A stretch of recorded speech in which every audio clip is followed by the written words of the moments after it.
আসসালামু আলাইকুম বন্ধুরা, আমি আছি আল মাসুম প্রোডাক্ট বেসের পক্ষ থেকে। আজ আপনাদের শেখাবো কিভাবে একটি হার্ড ডিস্কে পার্টিশন করবেন। তো আমরা প্রথমে যদি স্পিসি থেকে ম্যানেজে, দেন আমরা চলে যাব ডিস্ক ম্যানেজমেন্টে।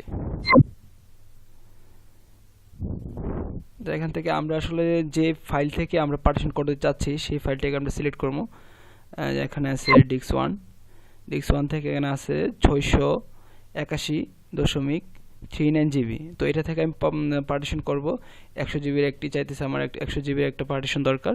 তো এখানে আমি রাইট বাটন ক্লিক করি, শেয়ার বলে আমি ক্লিক করবো। দেন আসলে আমাদের এখানে সিস্টেমটা যেভাবে টোটাল এমবি কত, 100 জিবি টোটাল কত এমবি হয় সেটা ক্যালকুলেশন করে নিতে হবে। তো আমি একটু ক্যালকুলেশন করে নিই।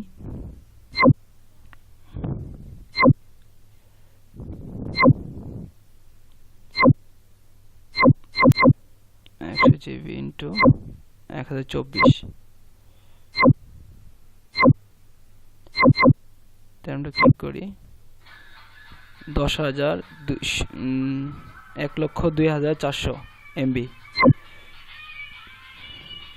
1,02,400 লিঙ্ক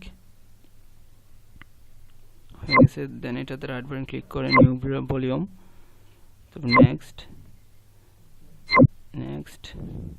এখন আমরা যেটা ফাইলটা কি নামে রাখবো, লেটারে, দেন নেক্সট। ফাইলটার নাম কি দেব আমরা,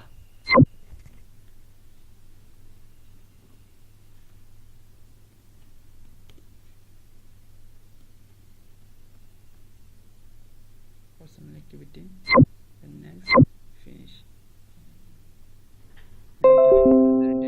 একটি ফাইল অলরেডি ক্রিয়েট হয়ে গেছে। আমরা চেক করে নিই একটু, যে পার্সোনাল অ্যাক্টিভিটি 100 জিবির একটি ফাইল নিয়ে নিলাম আমরা। Thank you.